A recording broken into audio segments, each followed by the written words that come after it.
ಈ ಜನುಮವೇ ಆಹ ದೊರಕಿದೆ ರುಚಿ ಸವಿಯಲು.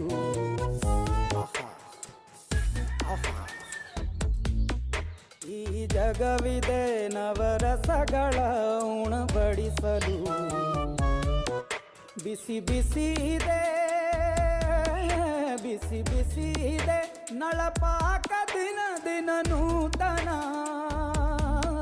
ಈ ಬಿಸಿಯುವಾರುವ ಮೊದಲೇ ಎಲ್ಲರ ಜೊತೆಯೇ ಮೆಲ್ಲುವ ಕಲೆಯ ಜೀವನ ಜನುಮವೇ.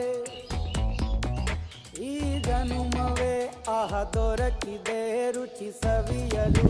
ಈ ಜನುಮವೇ ಆಹ ದೊರಕಿದೆ ರುಚಿ ಸವಿಯಲು.